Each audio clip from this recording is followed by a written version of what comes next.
ओम देवी प्रपन्नाति हरे प्रसीद प्रसीद मातर जगदोखिलस्य प्रसीद विश्वेश्वरि पाहि विश्वं त्वमेश्वरी देवी चराचरस्य शरणागत दीनार्थ परित्राण परायणे सर्वस्यार्ति हरे देवी नारायणी नमोस्तुते। नमस्कार, स्वागत है आपका आचार्यवाणी में। मैं आचार्य विक्रमादित्य आपके साथ हूं और आज मकर राशि वालों के लिए जनवरी के अंतिम भाग में क्या कुछ ग्रहों का योग रहेगा वो जान लेना चाहिए। देखिए, जनवरी के अंतिम भाग में मकर राशि वालों के लिए वैसे तो 7.5 चल रही है, इस वक्त 7.5 का अंतिम भाग चल रहा है, लेकिन एक तरह से राजयोग बनने के चांसेस बने हुए हैं बहुत सुंदर तरीके से। यानी राज्य से कई प्रकार से लाभ प्राप्ति के योग आपके लिए बन रहे हैं, बनते दिखाई दे रहे हैं। तो ये आपको कहीं ना कहीं प्रकार से लाभ देने के योग दे सकते हैं। साथ साथ ग्रहों का योग आपके लिए धन आगमन की सूचना भी दे रहा है, लाभ के योग भी प्रशस्त करता दिखाई दे रहा है, सफलता के योग भी अच्छे बनाता दिखाई दे रहा है। साथ साथ जमीन जायदाद के योग भी कहीं ना कहीं से लाभ देने की स्थिति उत्पन्न कर सकते हैं बृहस्पति के साथ। लेकिन शनि महाराज अभी लगातार उसमें कुछ बाधा उत्पन्न कर रहे हैं।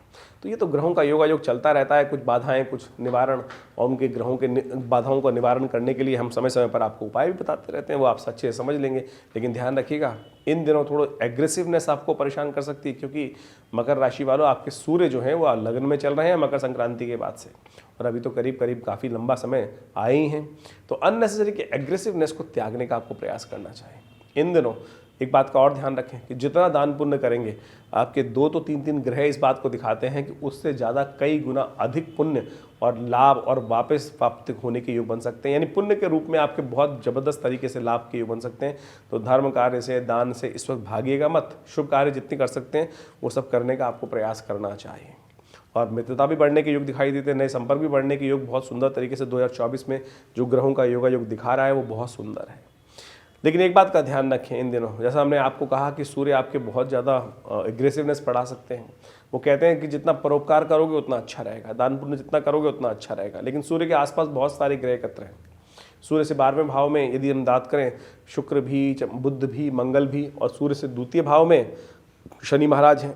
तो ये ग्रह थोड़े से यदि राष्ट्र के दृष्टिकोण से देखा जाए तब भी ठीक नहीं है, और भारत के दृष्टिकोण से देखा जाए तो 26 जनवरी का मेन उत्सव आ रहा है, उसके आसपास इतने ग्रह एक साथ होकर कहीं ना कहीं उपद्रवों की सूचना देने के योग बनाते हैं। तो हमारे निजी जीवन में ये सब उपद्रव शांत रहें, उसके लिए आप सिलसिलेवार तरीके से समझ लीजिए ग्रह क्या कहने वाले हैं, क्या करने वाले हैं आपके लिए, और कैसे आपको उनसे बचना है। ये सब चीज़ें हम आपको बताते हैं सिलसिलेवार तरीके से। 26 जनवरी का दिन ग्रहों के दृष्टिकोण से यदि हम बात करें तो माघ का महीना आरंभ हो रहा है, प्रतिपदा तिथि है और शुक्रवार का अवसर है। कहा जाता है कि भगवान शिव का जो ध्यान करते हैं, भगवान शिव पर केवल बिल्वपत्र जो अर्पित कर देते हैं, उनके भगवान समस्त प्रकार के दोषों से निवृत्त कर सुंदर पुण्यों को योग बनाने के, यानी पूरे माघ के महीने में नित्यपति भगवान शिव के मंदिर में जाकर एक बिल्वपत्र अर्पित करने का प्रयास करें। यह अकाट्य प्रयोग है।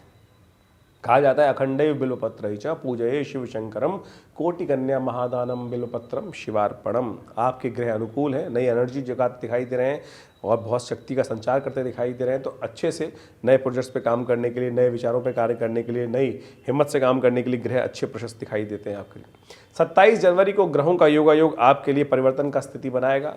सुबह का समय थोड़ा अच्छी सूचना लेके आता दिखाई दे रहा है, लेकिन शाम को धन के साथ साथ कहीं ना कहीं कुछ संघर्ष भी आता दिखाई दे रहा है।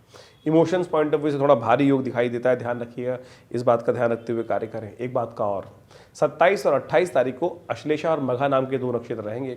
जो जातक घरों में जन्म ले रहे हैं उस दिन घरों में नया संतान कोई योग बन रहा है, तो ध्यान रखिएगा उनकी माता पिता को अवश्य उनकी मूल शांति करानी चाहिए। कई बार मूल शांति नहीं कराई जाती है।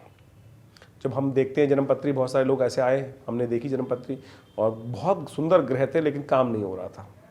देखा तो मूल ग्रह में बच्चे का, उस जातक का जन्म हुआ था। हमने पूछा कि मूल शांति हुई थी भैया? बोले हमारे माता पिता मानते नहीं है भैया। तो जब हमने मूल शांति 27 दिन की उसके जब आए तब कराई, तो देखा कि ग्रहों का योग जो पहले सुंदर बना हुआ था और उसकी वजह से लाभ नहीं हो रहा था, लेकिन जैसे ही मूल शांति कराई तो उन ग्रहों का प्रभाव देखने को मिला। तो आप समझें इतनी महत्वपूर्ण चीज़ है। तो 27 और 28 तारीख को ये मूल अश्लेषा और मघा नक्षत्र रहेंगे, तो ध्यान रखते हुए कार्य कर लेने चाहिए आपको। 28 तारीख की यदि हम बात करें तो उस दिन रविवार का अवसर और भद्रा का योग भी साथ शाम को 6 बजे तक है। और इस बात का ध्यान रखें, आपके लिए ग्रह थोड़े से भारी दिखाई देते हैं, थोड़ा ध्यान रखें अननेसेसरी खर्चे जिम्मे ना पड़े। अननेसेसरी खर्चे परेशान कर सकते हैं आपको, तो उनका आपको लगातार उपाय करने की ज़रूरत है। रविवार का दिन परोपकार का काम करें, थोड़ा नमक का दान करें, नमक का कम सेवन करें, ये आपके लिए बहुत ज़रूरी रहेगा क्योंकि सूर्य आपके लग्न में चल रहे हैं और अननेसेसरी क्लैश बढ़ा रहे हैं, अननेसेसरी एंजाइटी बढ़ाने के योग दे रहे हैं। तो कोशिश ये करें दान पुण्य के कार्य अच्छे करेंगे तो आपके लिए अच्छा रहेगा। 29 तारीख को संकष्टी चतुर्थी का योग है और साथ साथ सोमवार का अवसर है और तिलकुटा भी चतुर्थी का योग बन रहा है उस दिन। तो ऐसे में विशेष तौर पर माताएं जो हैं वो अपने बच्चों की जीवन में उत्थान के लिए व्रत रखती हैं, गणेश जी का पूजन करती हैं और साथ साथ तिल से बने हुए पदार्थ, यज्ञ दान, तिल का दान, तिल से यज्ञ, तिल से तर्पण, तिल का भोग, सब प्रकार से तिल के तेल का उपयोग सब करने से यानी सेहत की रक्षा भी होती है, पुण्य भी बढ़ते हैं और सब प्रकार से कल्याण के योग बनते हैं। तो ऐसे में कहा जाता है कि तिल का दान हो, तिल से यज्ञ हो और तिल से ही समस्त प्रकार का भक्षण भी हो तो बहुत सुंदर रहेगा आपके लिए ग्रहों का योगायोग। ग्रहों का योगायोग जैसे हमने कहा कि 2-3 दिन से थोड़े से भारी चल रहे हैं लेकिन बहुत जल्दी इंप्रूवमेंट की सूचना भी लेकर आ रहे हैं। कष्टों को निवृत्त करने के लिए भगवान शिव का और साथ साथ गणेश जी का दोनों का पूजन करना आपके लिए अच्छा रहेगा। 30 जनवरी को ग्रहों का योगायोग जो है वो आपके लिए परिवर्तन की सूचना लेकर आया है। भाग्य जगाने के, भाग्य से रास्ता प्राप्त करने के योग बन सकते हैं। धर्म कार्यों से आपको लाभ हो सकता है, धर्म में आपकी इच्छा जागती दिखाई देगी और ये आपके लिए कल्याणकारी भी रहेगी। सर्वार्थ सिद्धि योग विद्यमान है, नए कार्यों का आरंभ करने के लिए दिन अच्छा है और ग्रह आपकी यदि हम बात करें तो नई सूचना कहीं ना कहीं से लाने के योग बना सकते हैं। नए संपर्कों से लाभ होने के योग बनते दिखाई दे रहे हैं। 31 जनवरी को भी ग्रह दिखाते हैं कि नए संपर्कों से लाभ होगा तो कोशिश ये करें थोड़ा सा एक बात का ध्यान रखें, बस कमिटमेंट करने से बचें। चंद्रमा और केतु एक साथ होकर भाग्य स्थान में बैठे हैं, वो अननेसेसरी आपके धर्मयुक्त कार्य करने से थोड़ा सा ध्यान रख सकते हैं कि अननेसेसरी सीधेपन में आकर बहुत सारे लोग उसका नाजायज़ फायदा उठाने का प्रयास कर सकते हैं। लेकिन ध्यान रखिएगा पेट संबंधित रोग, जो पेट से नीचे की जो यूरिन संबंधित समस्याएं हैं वो कहीं ना कहीं कष्ट देने के योग बना सकती हैं। तो उनका ध्यान रखते हुए आपको थोड़ा पानी का सेवन ज़्यादा करें और हो सके तो विशेष तौर पर भगवान गणेश की आराधना करें। तो इस प्रकार से इन समस्त ग्रहों का योगायोग किस प्रकार से कौन से दिन क्या ग्रह ये बनने वाले हैं वो सब हम आपको समय समय बताते रहते हैं। इसके अलावा भी जीवन में यदि ग्रह कैसे चल रही है तो हमें गोचर के हिसाब से बताया, लेकिन राशि में भी आपकी जन्मपत्री के अनुसार भी बहुत सारे दशाएं महादशाएं, आपकी जन्म लग्न, आपके ग्रहों का योगायोग वो बहुत मैटर करता है। तो उन सबको भी अच्छे से अध्ययन करने का प्रयास करना चाहिए, उन सबको अच्छे से समझना चाहिए। फिर वास्तविक तौर पे ग्रहों का समय आता है, समस्या समझ में आती है कि किस कारण से कौन सा ग्रह से कष्ट होने के योग बन रहे हैं और उनकी निवृत्ति कर ली जाए सही समय पर तो बिल्कुल रास्ता भाग्य से साथ देने का बन जाता है। तो मैं आचार्य डॉक्टर विक्रमादित्य आपके साथ रहता हूँ। इसके अलावा भी यदि और हमारे आश्रम से जुड़ना चाहते हैं तो बहुत सुंदर तरीके से बहुत सारे कार्य आश्रम पे रहते हैं। आश्रम एक बहुत बड़ी गौशाला है, आप भी वहाँ आकर माँ गौ का दर्शन कर सकते हैं, पूजन कर सकते हैं और साथ साथ हमारे यहाँ नित्य 8 घंटे करीब यज्ञ रहता है जो पिछले करीब 50 सालों से चलता है यज्ञ। वो आप उसमें सम्मिलित हों और उसमें रविवार वाले दिन सुबह वाले कार्यक्रम में भंडारे में आप सब लोग सम्मिलित हो सकते हैं। माँ भगवती का दर्शन करें। हमारे आश्रम में माँ भगवती का जो शिव विग्रह है वो 1947 में मुल्तान से पधारा और ऐसा चमत्कारी शिव विग्रह है कि जो 500 साल पुराना है। माँ भगवती का दर्शन कर लेने मात्र से ही मनोकामना सिद्धि के योग बनते हैं। तो आप आइए विवेकानंद योगाश्रम में, समय समय पर बहुत सारे कार्यक्रम होते हैं, हम आपको बताते रहते हैं। उन सब में यदि सम्मिलित होंगे तो बहुत सुंदर तरीके से आपके लिए भी कल्याण के अवसर बहुत सुंदर आपको प्राप्त होंगे।